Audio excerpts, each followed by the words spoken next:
for me.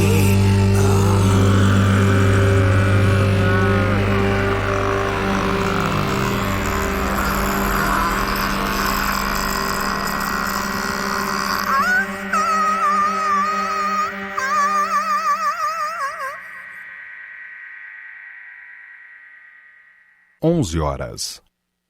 Universitária ZYD 240, 99.9 MHz, FM Universitária, emissora da Universidade Federal de Pernambuco.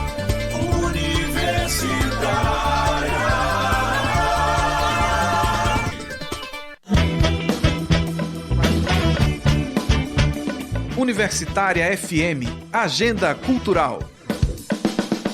Neste sábado, Casbah Olinda, localizado no sítio histórico da cidade, recebe a música instrumental de raiz nordestina do Forró Piando. Às 7h, o grupo celebra a festa popular e faz o público dançar com clássicos do forró, com o pífano e a rabeca. Ingressos à venda na hora e local do evento. A segunda edição do Recife Blues Summit acontece neste sábado no Se Inspire Hub, localizado na Praça do Arsenal. Com o tema Blues Power, grandes clássicos são interpretados por Tiago Quintino e pelos trios Rico Blues, Arthur Brandler e Big John Siqueira a partir das 9h. Ingressos à venda na plataforma Simpla.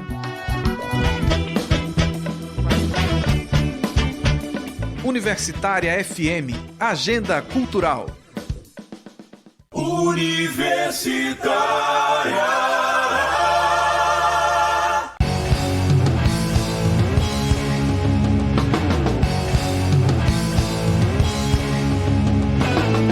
Programa Fora da Curva, jornalismo, crítica e diversidade. Olá, muito bom dia para você que nos acompanha aqui pela Universitária FM 99.9, também pela nossa Rádio Universitária Paulo Freire, 820 AM, nossas rádios públicas. Hoje é sexta-feira, está começando agora o Fora da Curva, o seu programa que fala o que a maioria cala. A gente também está ao vivo em transmissão por streaming, pela internet, pelo facebook.com/Programa Fora da Curva. Eu sou Adriana Santana, professora do Departamento de Comunicação da Universidade Federal de Pernambuco. Durante toda esta semana, o nosso programa discutiu fortemente sobre os projetos do governo federal para a educação brasileira, com foco no projeto de lei Futurice, do Ministério da Educação. Inclusive, o MEC prorrogou o prazo da consulta pública que foi aberta sobre o projeto. Esse prazo agora vence no dia 29 de agosto. A população pode opinar, entrando no site do Ministério da Educação, se cadastrando e fazendo seus questionamentos, enfim, dando seu posicionamento sobre o projeto. E hoje a gente vai fechar a semana falando de uma das tantas faces, digamos assim, privatistas, do Futurice, que é a que diz respeito à utilização dos imóveis das universidades públicas, dos imóveis da União. A gente lança a pergunta: estão de olho nos imóveis da UFPE? O projeto Futurice, embora de maneira ainda pouco clara, prevê que imóveis da União sejam utilizados como fonte de financiamento para as universidades. Esses imóveis comporiam um fundo imobiliário, que a gente vai conversar daqui a pouco com os nossos convidados, para a gente entender melhor o que seria isso, o que prevê o projeto. Esses terrenos, de acordo com o texto, poderiam vir a ser utilizados para a construção de empreendimentos que gerariam, por exemplo, renda por meio de aluguéis. O Fora da Curva de hoje está conversando com a professora Ana Cristina Fernandes, que é doutora em Geografia, mestra em Sociologia, professora da Universidade Federal de Pernambuco, e também estamos aqui no estúdio em Santo Amaro com o professor Policarpo Lima, que é doutor em Economia, professor do Departamento de Economia da UFPE também. Muito bom dia, Ana. Muito bom dia, professor Policarpo. Bom dia, Adriana. Bom dia, Adriana. Bom dia a todos. Bem-vinda e bem-vindo. Bom dia a todos. De volta. Ouvintes, de volta aqui. Muita satisfação em estar de volta. Muito obrigada, a gente que agradece. Vamos tentar entender juntos, e com a participação do nosso público, do que trata o Futurice, principalmente em relação aos imóveis, esse patrimônio nacional, esse patrimônio público das instituições de ensino. Professora Ana, A gente pode já esclarecer os ouvintes, se é que o projeto já deixa isso claro, né? O que o Futuri se prevê em relação à utilização dos imóveis, né? Já há alguma clareza no texto do projeto sobre isso? Então, Adriana, é bom você começar assim, porque, de fato, para a gente, a leitura que a gente faz é uma de que tem muito mais perguntas a serem feitas, muito mais dúvidas do que efetivamente explicitação de intenções e de procedimentos. A gente vai tratar aqui muito mais, eu imagino, eu entendo assim, muito mais com base em leituras que a gente faz, a partir de hipóteses que a gente faz, porque o texto é muito vago. Muito nebuloso ainda, né, Ana? Mas, só para a gente se situar, o Futuri se é composto de 3 eixos, né? Um que diz respeito à gestão, governança e empreendedorismo, um outro que retrata ou se foca pesquisa e inovação, e um voltado para a internacionalização.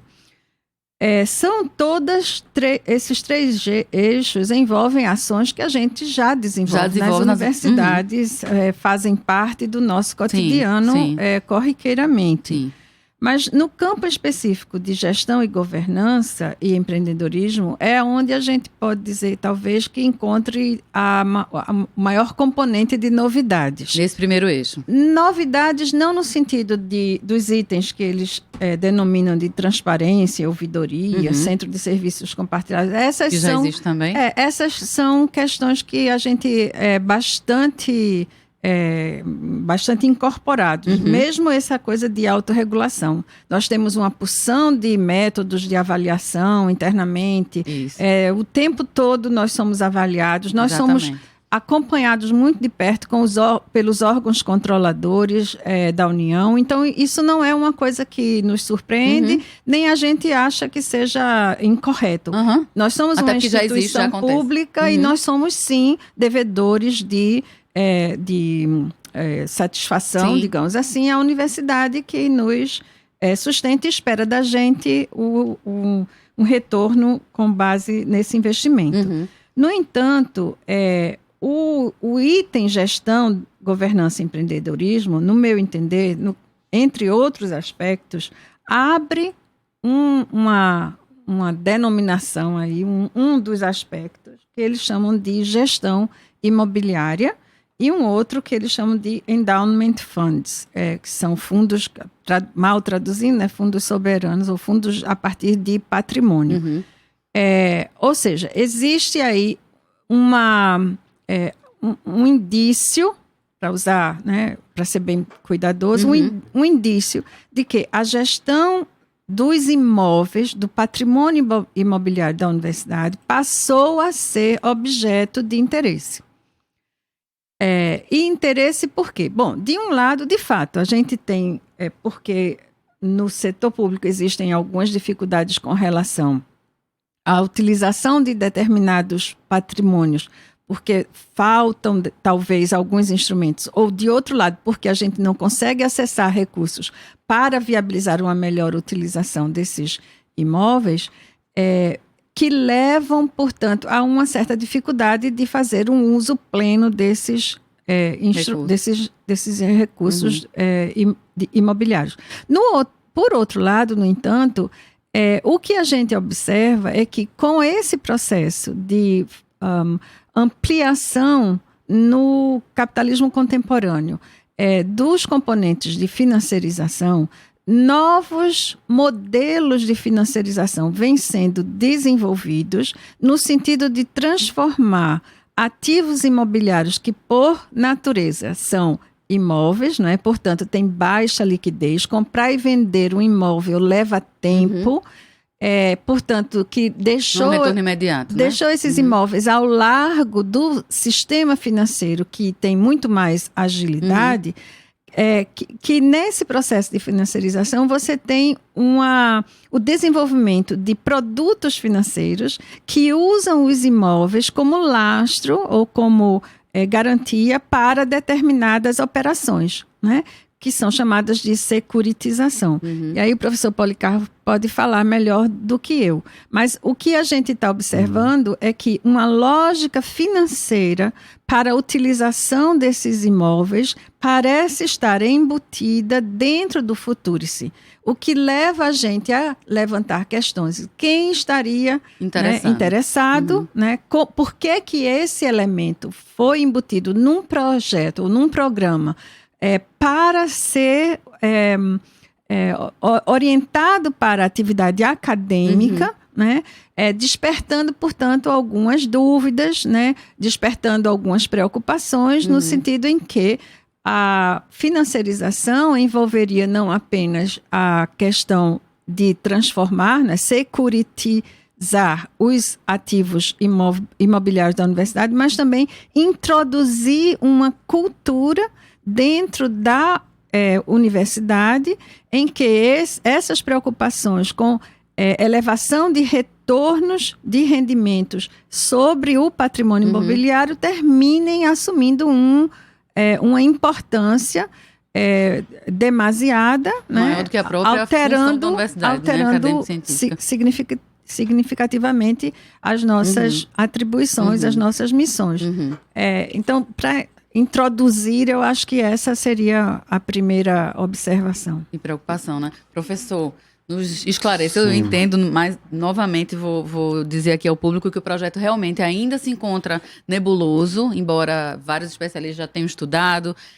O pessoal do Observatório do Conhecimento realizou uma análise bem interessante, que depois eu vou pedir para os nossos estagiários colocarem no ar, uma análise dos 45 artigos, né, que compõem o observatório, mas eu entendo e é importante que os ouvintes leiam também o projeto, que ainda há muitos pontos nebulosos e a gente está, muitas vezes, analisando de maneira hipotética, né, especulativa sobre as possibilidades e os riscos do projeto. Em relação a esses fundos imobiliários, eu queria que a gente começasse a discutir o que seriam esses fundos, de que forma os imóveis da universidade entrariam nisso, é uma perda desses imóveis, é a possibilidade de venda, de aluguel, como funcionaria, Bom, de acordo com o que o senhor já leu? Como já foi dito por você e por Ana Cristina, as coisas estão postas de forma muito pouco claras, né? Tá muito genéricas vago, ainda, muito vagas, genérico. né?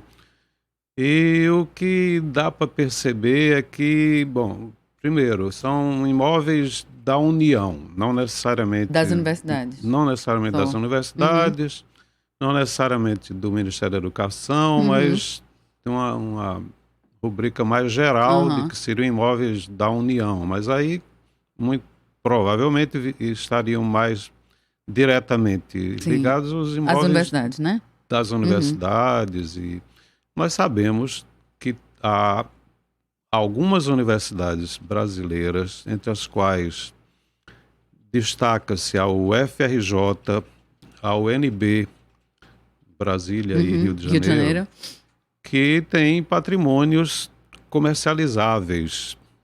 Nós sabemos, o caso assim, mais destacado é o da UFRJ, o imóvel onde existiu outrora o Canecão lá em Botafogo, quer dizer, é um imóvel muito valorizado, que é muito alvo de interesse. Então, isso é um ponto a destacar nesse contexto que obviamente, essa coisa do Canecão é um ponto emblemático, mais emblemático. Mas o fato é que as universidades, algumas delas, têm muito patrimônio imobiliário. E isso certamente é interesse, é alvo de interesse por parte de empresas construtoras, né? Construtoras, a especulação imobiliária e o uso também de algumas dependências da universidade para nomear, por exemplo. O projeto prevê isso, Projetos prevêem, por exemplo, você tem um teatro dentro da universidade, aí essa universidade vai comercializar... Nem dei ideia, professor. Não dei ideia. Mas isso está muito claro. Isso é uma das coisas que está clara. Está evidente já, né? No projeto. Quer dizer, é de denominar laboratórios, auditórios. Com o nome de empresas, salas empresários. de pesquisa com o nome de empresas. A troco de quê? Quer dizer, a troco de dar visibilidade às empresas que forem pagar por isso. Quer dizer, é propaganda para as empresas que... E prestígio também. Quer dizer, tem um fundo aí de interesse comercial por esses espaços. Quer dizer, além disso, há outras possibilidades de usar a dependência da universidade para exploração mais direta por parte de empresas. Quer dizer, essas são algumas das possibilidades. O desenho do fundo está meio nebuloso, ele está muito nebuloso. Ele coloca... O projeto chama esse fundo de fundo imobiliário ou é o fundo como a professora... Soberano. Soberano. Um fundo soberano... Um fundo de investimento... Seria formado de que tipo de recurso? É assim, pelo que está no slide lá do programa Futurice, ele teria a formação de patrimônio da União com 50 bilhões de fundos constitucionais. Que fundos são esses? Com 33 bilhões. Os fundos constitucionais são fundos derivados da arrecadação de imposto de renda e do IPI que são destinados ao desenvolvimento regional. Desenvolvimento regional do Nordeste, desenvolvimento regional do Centro-Oeste, que são hoje utilizados para projetos de investimento nessas regiões menos desenvolvidas. Então são recursos, para o ouvinte entender, são recursos que hoje já são utilizados pelos bancos públicos para financiamento de empreendimentos. Exatamente. Então esse que dinheiro já estão sendo utilizados. Que eu não sei como isso seria possível, revertido, como seria possível usá-los para financiar a universidade. Quer dizer, depois tem mais outros recursos, entre os quais a utilização econômica do espaço público, fundos patrimoniais e recursos da cultura, inclusive Lei Rouanet, que poderia ser revertida através de projetos culturais, fazer projetos que são submetidos à Lei Rouanet e captar recursos de empresas, por exemplo. Então são fontes diversas e as maiores delas não estão nem um pouco claras. Quer dizer, os recursos do patrimônio da União, que formariam metade desse fundo, ninguém sabe exatamente de onde viria, o que é, como seria, de onde viria. Dos fundos constitucionais, aí eu acho até mais complicado, porque já estão sendo utilizados. Sendo utilizados. Não tem recurso ocioso. O patrimônio da União até pode ter algum que esteja sendo subutilizado, que possa ser redirecionado para alguma outra atividade. Quer dizer, isso aí sempre tem alguma coisa que pode ter uma maior eficiência na utilização, mas tudo isso está muito vago. Sim. Algumas universidades, pelo menos já 6 universidades federais, publicamente e oficialmente, já se manifestaram contrários ao projeto Futuro. E a Universidade Federal de Pernambuco ainda não tem um posicionamento oficial. Essa semana começaram a ser realizadas 3 reuniões nos nossos 3 campi para discutir o projeto.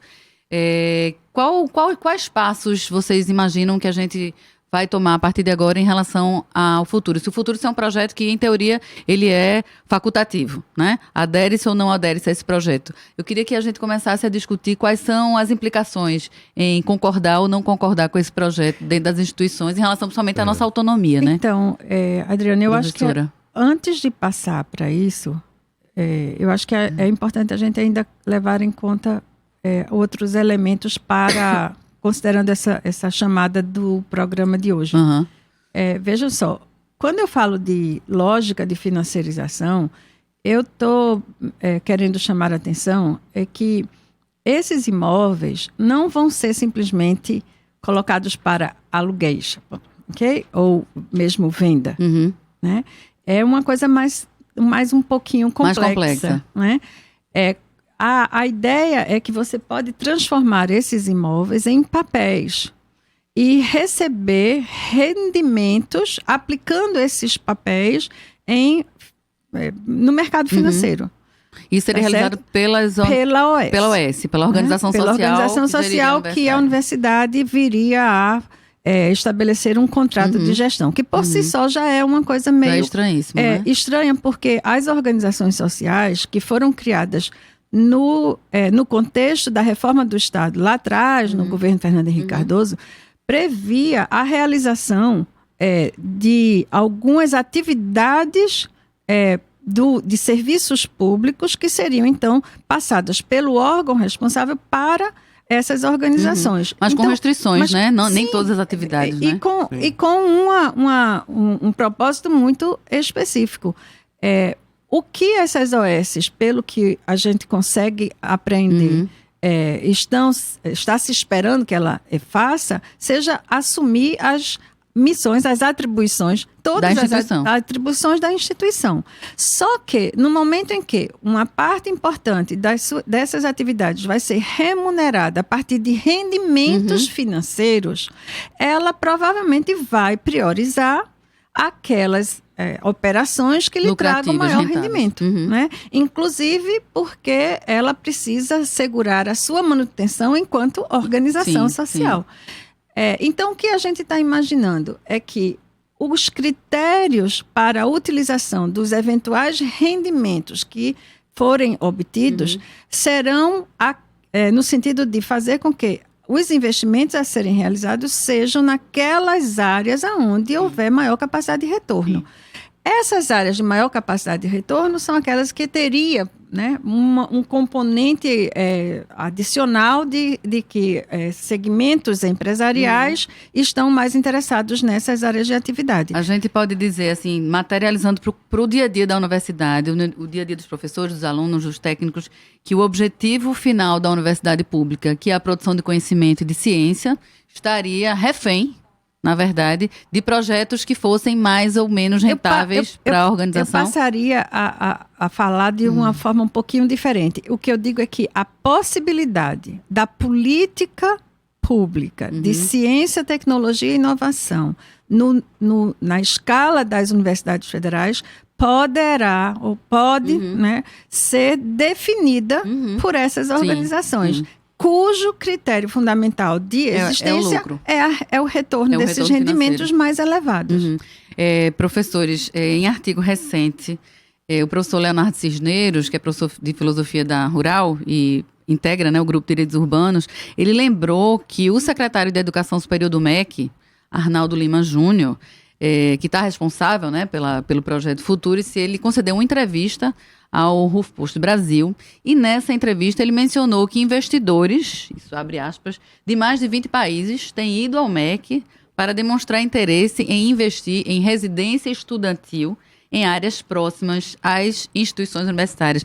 E segundo o Leonardo Cisneros, o secretário quase cometeu um ato falho sobre o real teor da proposta, porque na avaliação do secretário, este tipo de empreendimento, e aí abre aspas para a entrevista, pode dar um retorno de curtíssimo prazo para as universidades como forma de aluguel. Eu queria que vocês comentassem essa possibilidade. Isso é uma possibilidade, né, que ameaça enormemente, né, a sobrevivência de alunos carentes na universidade, porque se você vai transferir residências universitárias que são exatamente construídas para abrigar alunos que não têm recursos, então uma residência que vai ser feita com fins comerciais, né, vai excluir esses alunos. E você a própria lógica da residência estudantil é essa. Diversa, exato. É completamente diversa. Então, essa é uma das questões, né, que envolve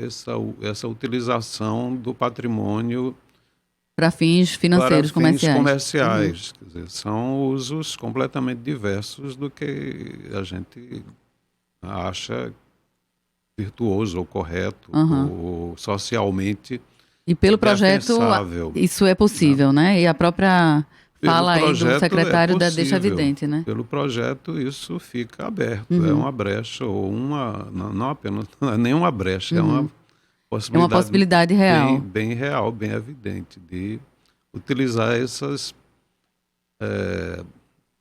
possibilidades de patrimônio que existem nas universidades para fins comerciais. é claramente uma tentativa de inserir muito mais fortemente a valorização de capital dentro do espaço público. O capital privado ser inserido mais de maneira bem forte, bem clara e bem decisória, né? Como lembrou a professora Ana. Exato. Gente, eu queria que a gente, não é especulação, né? Mas que a gente, já que a gente não tem muitos subsídios, né? Que o projeto continua ainda nebuloso, embora ainda fonte de discussão pública, eu queria que a gente começasse a aventar outras possibilidades em relação ao futuro e sim, em relação mais especificamente ao uso dos nossos imóveis, né? Dos imóveis da União, os imóveis da universidade. Que outros problemas a gente pode levantar com essa inserção do mercado dentro das universidades em relação aos imóveis? Professora eu acho que Ana. é importante a gente ver que, diante da falta de elementos, né, que só esse exemplo que o professor Policarpo estava mencionando mostra como e em função do exemplo que você trouxe também, Adriana, o projeto nos parece muito formulado à semelhança de outras realidades que são muito diferentes das nossas, né? Então, empresas estrangeiras interessadas em investir aqui, como se aqui a gente tivesse um mercado, digamos assim, né, de estudantes com poder aquisitivo para alugar espaço de moradia. Não é o nosso caso nem de longe. Isso mostra como ele parece ter sido formulado fora daqui. Sim, pensando em outra realidade, e né? Nessa outra realidade, o componente financeiro é muito forte. Nós estamos falando não é só de Brasil, de fato. Nesse atual estágio, né, de desenvolvimento da sociedade capitalista, o setor financeiro é muito ativo. É muito dominante e tem atuado de uma forma a criar sempre novos papéis. E, entre outras coisas, eles interferem, como eu falei, não só na política educacional, como estão tentando agora, mas também em várias outras políticas. A política urbana tem sido fortemente orientada pelo setor imobiliário financeiro. É muito diferente do setor mais local. Não, é uma lógica muito mais ampla. E aí, global, né? A lógica do capital financeiro que global, não é só Brasil, é o mundo todo. Que retira dos gestores as decisões. Então, por mais que o governo, em algumas manifestações, tenha dito que o que vai valer é o contrato de gestão que a universidade assinar com a OS, a gente não sabe até que ponto, de fato, existirá uma liberdade para se estabelecer a própria autonomia, né, professora? Autonomia universitária que é garantida constitucionalmente, né? E além disso... Esse é um dos pontos mais ameaçadores, digamos assim. Poder decisório da universidade. E além disso, assim, a própria noção da OS. A OS recebe recursos do setor público para realizar um trabalho. O que a gente está vendo aqui é que a universidade vai transferir funções e patrimônio para essa OS. Para essa OS. Então, dando sequência à sua questão, a questão que fica mais intrigante é o que vai acontecer se a gente não quiser entrar? Sim. Né? É essa a pergunta que a gente quer fazer. Porque se a gente puder, por exemplo, qual é um grande impedimento hoje na universidade?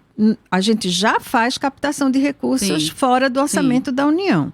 Só que a gente não pode usar esses recursos, porque a universidade tem um teto orçamentário definido pela legislação naquele ano. Que limita. Então, mesmo que eu arrecade mais, eu não posso usar. Isso. Então, se a gente retorna para a União, né?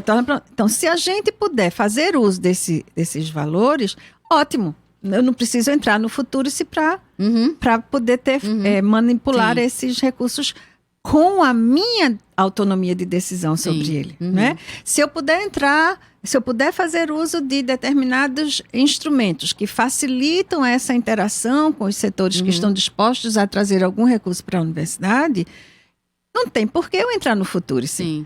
E se os imóveis que vão compor o fundo patrimonial são imóveis que nos pertencem, para que eu vou passar eles para se já são alguém que vai fazer essa gestão?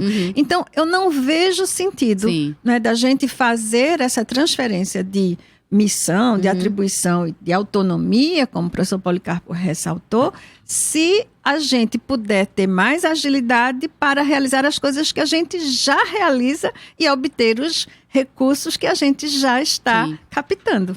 Veja, ainda tem um outro ponto, quer dizer, essa arquitetura, digamos, financeira prevê a participação de fundos privados de investimento, que a OS vai aderir a um fundo que é um fundo privado constituído por outros recursos, com outra lógica, com a lógica da valorização. Lógica de mercado mesmo, de né? mercado e de retorno. E interessa muito a essas organizações financeiras que estão querendo alavancar suas aplicações. E aí, com o patrimônio da União, elas poderão... E o patrimônio seria uma espécie de garantia, né? Uma espécie de garantia para alavancar mais papéis que vão ser negociados e aumentar a rentabilidade de fundos que vão privados, ser né? privados, que vão participar de uma licitação muito limitada, que está dito assim, que vai ser um processo digamos, de seleção, de escolha bem limitado, sem maiores burocracias. Gente, o que permite que interesses escusos sejam beneficiados. Sem dúvida. Muita participação de ouvintes hoje. Adriano Bezerra, ele diz que do jeito que vai, algumas universidades irão deixar de existir, os imóveis serão vendidos. Vou até bater 3 vezes aqui na madeira, Adriano. Rosane Vasconcelos diz, olhem para nós. Estamos olhando. Se você quiser fazer alguma pergunta, você pode mandar aqui para os nossos professores. Ouvinte Rosineide Gonçalves está pedindo para colocar aqui por escrito o nome dos participantes de hoje. A gente acabou de colocar, professor Policarpo Lima, professora Ana Cristina, já coloquei aqui o nome dos professores para você. Ed Júnior nos saudando, o professor Fábio Júnior da Silva está dando parabéns ao programa e aos convidados. Ele diz que a população precisa compreender o desmonte real da educação pública, dá o exemplo do Futurice, e na verdade ele chama o Futurice de destrua-se. Ele diz que as universidades são um patrimônio dos brasileiros, né, e são mesmo, construídas e mantidas com suor, com luta e também impostos dos cidadãos pobres principalmente. E a Helena Amaral se dizendo muito preocupada. O Fora da Curva de hoje está falando sobre o projeto de lei Futurice. A gente está perguntando se há gente de olho nos imóveis da universidade e a gente conversa com a professora Ana Cristina Fernandes, também com o professor Policarpo Lima. A gente vai para um intervalo super breve e a gente volta já aqui pela nossa rádio pública. Fora da Curva, jornalismo analítico na rádio universitária, a nossa rádio pública. Universitária FM 99.9. Universitária FM, Agenda Cultural. O Teatro Barreto Júnior, localizado no bairro do Pina, recebe nesta sexta, a partir das 8 da noite, o espetáculo As Bruxas de Salem. A peça retrata as injustiças praticadas pelos puritanos da Vila Americana de Salem no ano de 1962. Ingressos à venda na hora e local do evento ou através da plataforma Simpla. Nesta sexta tem show de Madimbu, Aninha Martins e Dunas do Barato no Bailito. A psicodelia, a música visceral e o rock do Udi Grude agitam o bairro da Madalena a partir das 9 da noite. Ingressos antecipados à venda na plataforma Simpla e na hora e local do evento.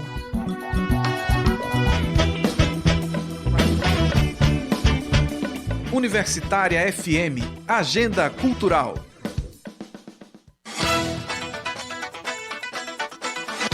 Fim de noite especial no domingo da Universitária FM. 9 horas, Karina Bull. Da primeira vez chorei demais. Da segunda vez nem lembro. Às 10, Zélia Duncan. E eu só quero o que mereço. Nem um mar a mais, nem uma gota menos. E às 11 horas, Laiso. That's how I roll. If I'm shining, everybody gonna shine. Yeah, I'm gold. I was born like this, don't even gotta try. Domingo, na 99.9, fim de noite especial.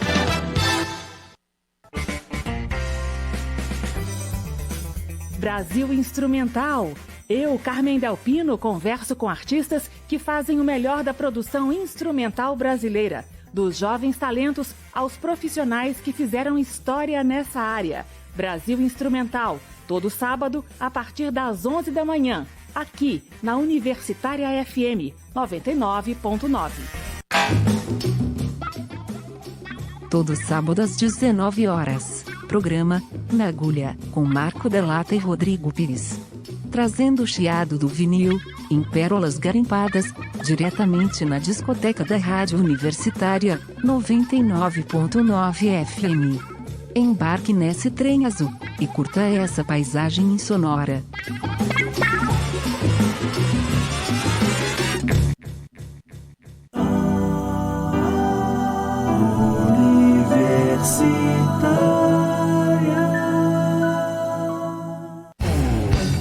Programa Fora da Curva. Informação a serviço da maioria. O programa Fora da Curva está de volta ao vivo pela 99.9 FM, também pela 820 AM, a Rádio Universitária Paulo Freire. A gente está falando hoje sobre o projeto de lei Futurice, especificamente sobre os itens do projeto relacionados aos imóveis das universidades. A gente está perguntando hoje no programa se a gente de olho nos imóveis, né, das universidades públicas. O Fora da Curva de hoje está conversando com a professora Ana Cristina Fernandes, que é doutora em Geografia, mestra em Sociologia, professora da UFPE, e também com o professor Policarpo Lima, que é doutor em Economia e professor do Departamento de Economia da UFPE. A gente conversava agora no intervalo e também respondendo alguns questionamentos de ouvintes. É preciso que a gente comece a discutir, professora Ana, professor Policarpo, do que a gente apreende do documento Futurice, qual é o modelo de universidade que esse documento propõe, né, prevê.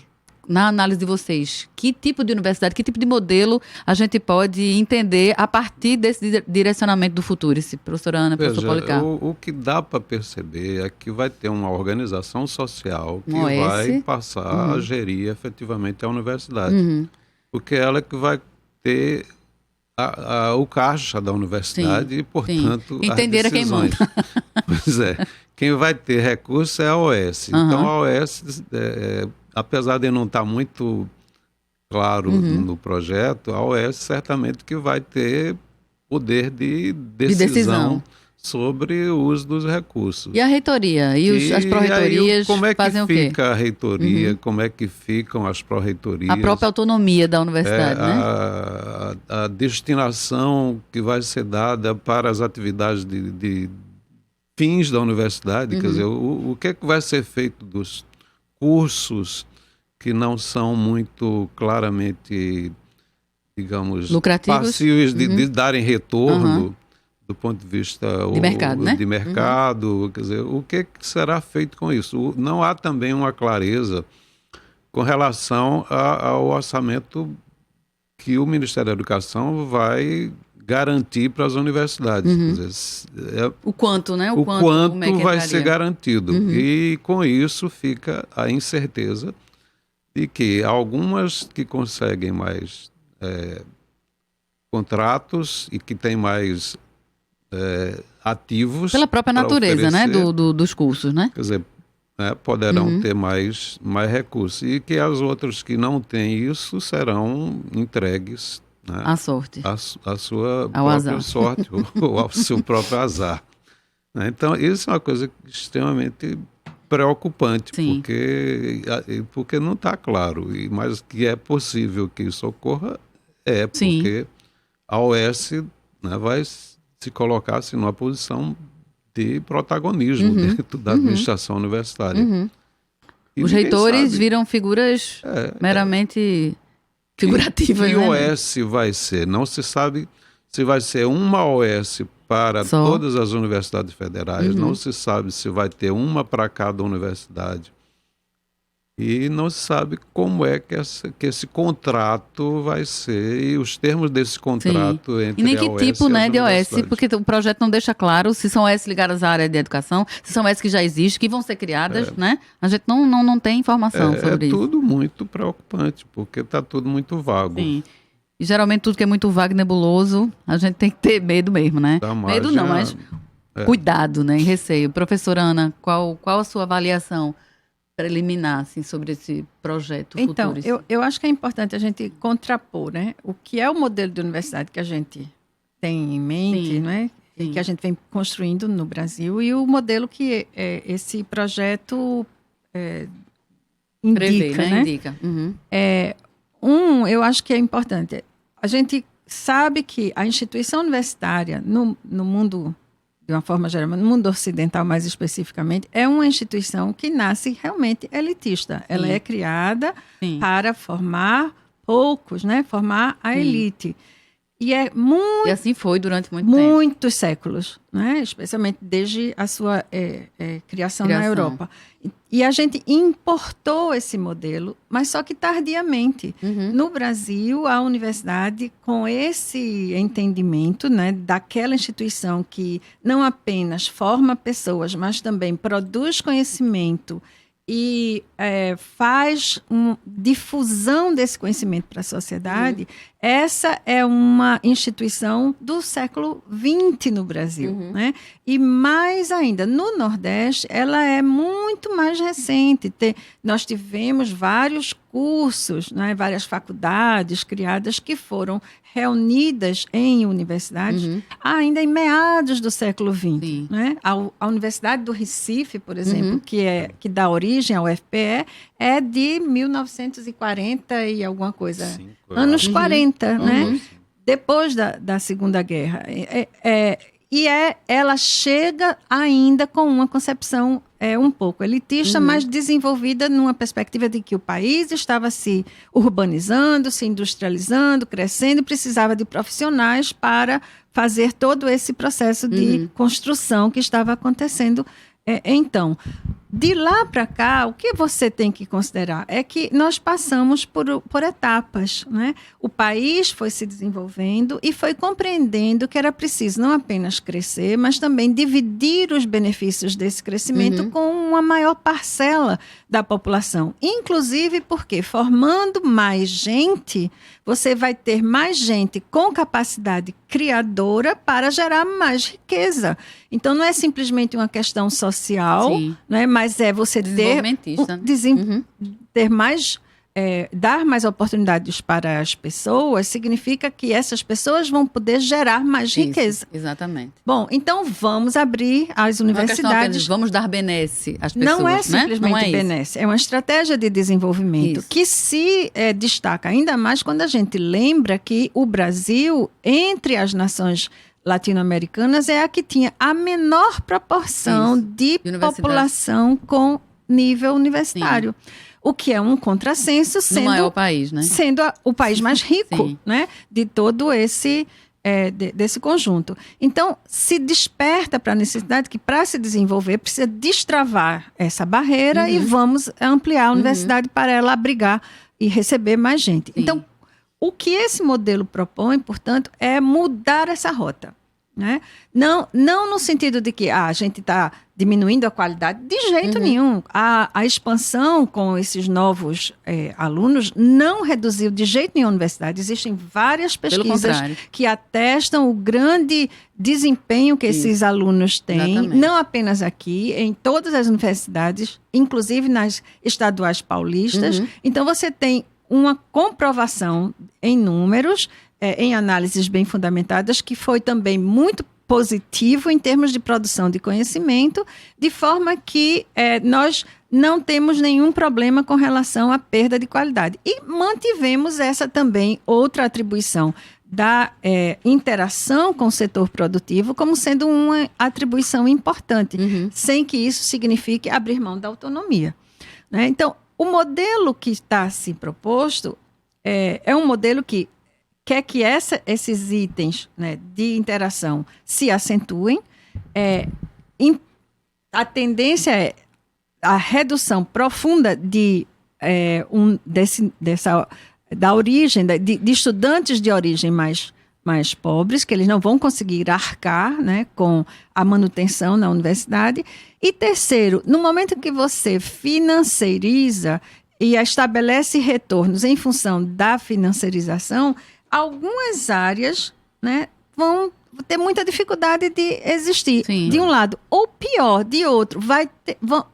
Um projeto como esse, um modelo desse, pode levar pesquisadores, professores dessas áreas que não são pensadas para gerar retornos, mas especialmente para fundamentar questionamentos, pensamento crítico, levantar questões sobre o mundo que a gente vive. Essas áreas podem ser ou reduzidas ou levar a um desaparecimento da própria formulação desse pensamento crítico, se elas tiverem de correr atrás de dinheiro. Sem dúvida. Né, para a subsistência. Então, é um modelo que tende a alterar profundamente as funções fundamentais de uma universidade pública. Sem dúvida. Uma outra coisa que eu acho que é importante chamar a atenção é que isso está inserido dentro de um contexto onde há uma preocupação em reduzir os gastos governamentais de uma maneira geral. Sim. Então, vai reduzir os gastos com a Previdência, reduzir gastos em vários outros setores, e inclusive com as universidades, porque as universidades são... Só lembrar que o investimento em educação é investimento, né, gente? Não é gasto, né? Mas isso é parte, é uma coisa que tem um contexto mais geral da redução do tamanho do Estado. Isso. Que é o objetivo, carro-chefe, do projeto neoliberalista, do neoliberalismo, e onde algumas coisas que são ditas para justificar, por exemplo, o ministro da Educação diz que o custo por aluno das universidades federais é muito alto. E aí ele está fazendo isso comparando com o custo por aluno de outras universidades privadas e tal. Isso, né, é feito de uma forma muito pouco clara. Quer dizer, você não inclui, não diz como é que faz a conta. Exatamente. Por exemplo, se inclui a folha de aposentados ou não. E são duas realidades diferentes, são realidades né? diferentes. As universidades federais, elas são principalmente movidas por professores em dedicação exclusiva. Isso, exatamente. Que produzem mais de 90% da pesquisa do país. Pesquisa e que tem hospitais universitários que são extremamente caros. Então, não dá para comparar uma universidade pública e seu custo com a universidade privada que tem muito menos dessas atribuições. E que presta muitos serviços à população. É completamente diferente.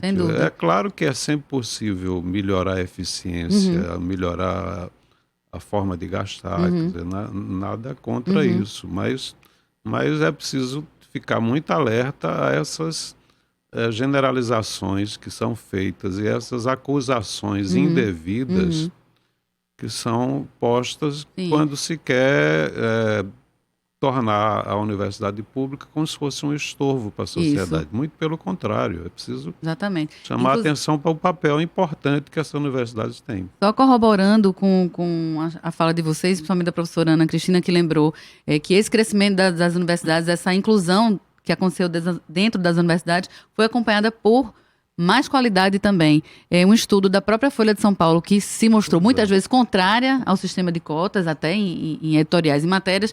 Esse estudo foi realizado em 2017 e a manchete, eu vou ler, ipsis literis, estudo da Folha aponta que estudantes cotistas têm bom desempenho na universidade.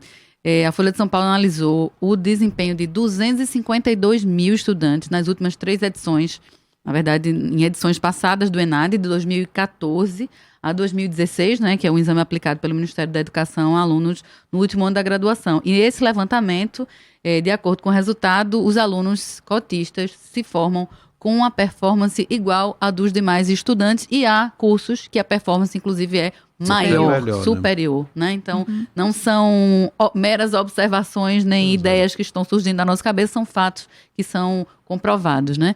Professora Ana Cristina, em relação ao que o professor Policarpo comentava, né?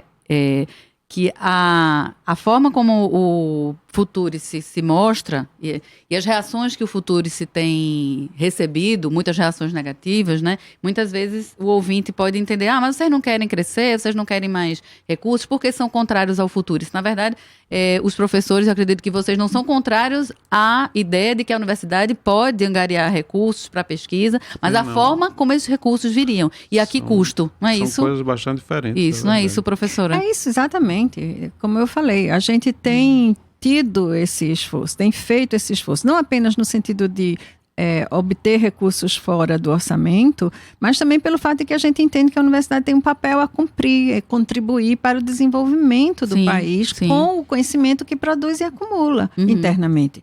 Ao mesmo tempo, essa interação com a sociedade, seja com empresa, seja com o governo, com organizações populares, organizações não governamentais, com qualquer que seja o parceiro, são também excelentes oportunidades de exemplos da vida real em que os nossos alunos são inseridos e, portanto, sua formação fica muito mais processos que já existem, né? Já existe. Agora, qual é o problema? Nós temos um teto, como eu falei, um teto de orçamento que impede. A gente capta o recurso e a gente não pode usar. E com essa PEC, que agora é a lei que estabeleceu o teto, né, da educação, saúde. O PEC do teto. PEC do teto. Que faz com que a gente, de fato, mesmo podendo, né, gastar, ela estabelece esse limite. E é um limite que é um contrassenso, porque você, com o tempo, a população vai crescendo, né? E como a economia não cresce, a gente vai ter o quê? Uma redução, um aumento da demanda que vai se reprimindo, né, sem poder ser atendida porque a legislação estabelece o limite. Agora, eu queria chamar a atenção assim, que nós estamos falando muito em cima de conjecturas, né? O tempo todo a gente está chamando a atenção. No entanto, essa lógica financeira está já sendo implementada em várias outras áreas. Então, é bom conhecer como ela vai se manifestando em outras áreas para tentar aprender um pouco como pode acontecer com a educação superior, de forma a gente ter um posicionamento um pouco mais cuidadoso. Eu chamo a atenção à experiência que aconteceu na Prefeitura de Belo Horizonte, em que, em 2014, foi criada uma empresa, uma empresa em sociedade anônima, a PB Ativos S.A., PBH Ativos S.A. Essa empresa, para ela, a Prefeitura transferiu o seu patrimônio imobiliário. Terrenos, imóveis e tudo mais. Essa empresa, então, faz o quê? Ela investe esse patrimônio na forma de lastro, né, para fundos e recebe rendimentos. E o que tem acontecido de lá para cá? Como é diferente, não é uma OS, é uma sociedade anônima. Mas a forma, né? Mas a lógica é parecida, parecido, né? Mas ela integraliza capitais de forma diferenciada. Então, o governo municipal que investiu os seus imóveis e também a dívida dos cidadãos com a União. Não, é com municipal. A prefeitura, né? Com ISS, IPTU, né? Sim. Essa dívida que é, portanto, recebível e dívida de, como se diz, já renegociada. Então, quando essa dívida entra, vai para a sociedade anônima, além dos imóveis. Bom, mas caso a dívida não seja cumprida, se a inadimplência acontecer, a prefeitura se responsabiliza de cobrir a diferença para a empresa. Então, veja como é... altamente lucrativo, né? O capitalismo sem risco. Isso só foi observado depois. Então, são coisas que eu acho que é importante que a gente chame atenção. Quer dizer, o setor financeiro é um setor extremamente criativo. Sim, sagaz. Digamos assim, né? E é preciso a gente entender tem muito direitinho quais são as lógicas que não são reveladas e o tratamento. Por isso que é importante fazer a conjectura mesmo, né? Imaginar o que é que pode acontecer. Ao mesmo tempo, eles emitem, a empresa emite debêntures, que são uma forma de papel, né? E essas debêntures podem ser negociadas. Só que a remuneração das debêntures emitidas em nome da prefeitura valem menos do que as debêntures emitidas para o mercado, entendeu?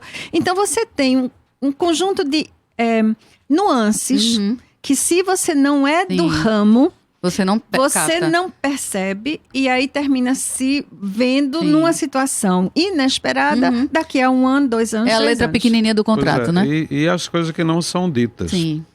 Que está tudo vago. Nebuloso. Muitas vezes de propósito. Deixa vago, porque depois a gente estabelece como faz, né? quais são os critérios. A gente está quase terminando o programa, mas tem algumas observações aqui de ouvintes que eu queria trazer para vocês. E tem também, a gente precisa lembrar disso, a gente vai continuar falando em próximos programas, que a gente está discutindo o futuro, isso no momento em que a gente está vivendo um corte absurdo no orçamento das universidades, na verdade, do próprio ensino público brasileiro, né? A gente está falando de uma possibilidade de financiamento, e quando a gente não tem mais financiamento... E numa crise econômica muito grande. Fortíssima, né?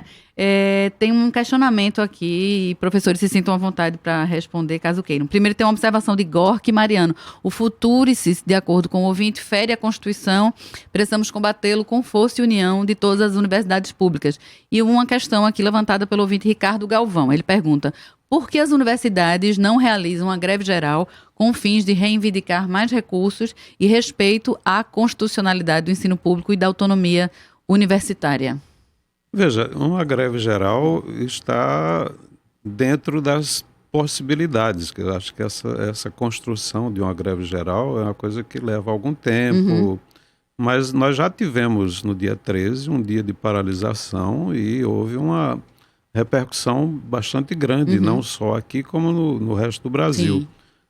Então, eu acho que isso é uma coisa que não se pode descartar, embora precise ser construída com mais tempo e com muita discussão. Eu acho que é muito importante a gente considerar que, mais do que nós, da comunidade acadêmica, professores, estudantes, funcionários técnicos de uma forma geral, é muito mais importante que a sociedade como um todo compreenda a riqueza que é a Universidade Federal e a universidade pública no país e defenda porque é um patrimônio, modelo, né? Porque público. É nosso patrimônio.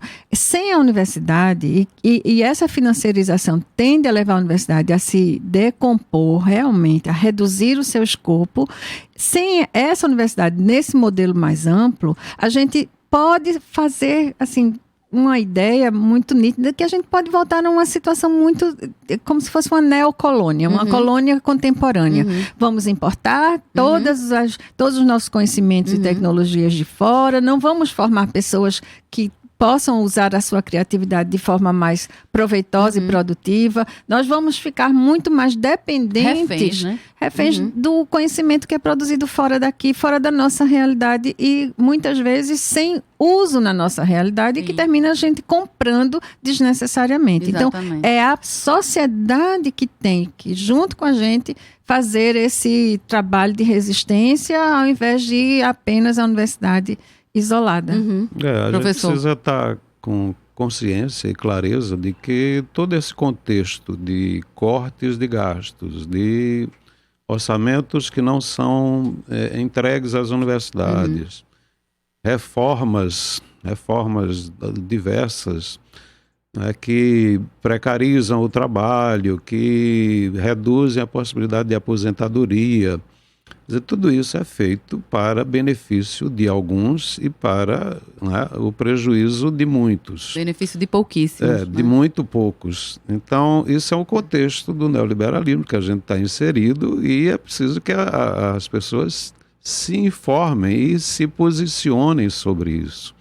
A gente está sendo levado a adotar essas políticas de austeridade, como são chamadas, que são políticas que são efetuadas para garantir que o capital financeiro continue tendo seus ativos sem risco. Sim, e às nossas custas, né? E às custas da sociedade. Então, infelizmente o programa está terminando. A gente vai voltar à discussão. Eu convido vocês novamente a gente retornar. É preciso discutir esse projeto, é preciso que a gente entenda, que as pessoas entendam também as possibilidades que ele, né, pode trazer. O programa vai ficando por aqui. Eu agradeço bastante, professora Ana Cristina, professor Policarpo Lima, na técnica Marco da Lata, no estúdio Larissa Rocha, Lona Farias, Lucas Lopes está aqui? Não, está externo. E Guilherme Falcão. O programa de hoje foi produzido por Ed Rodrigues,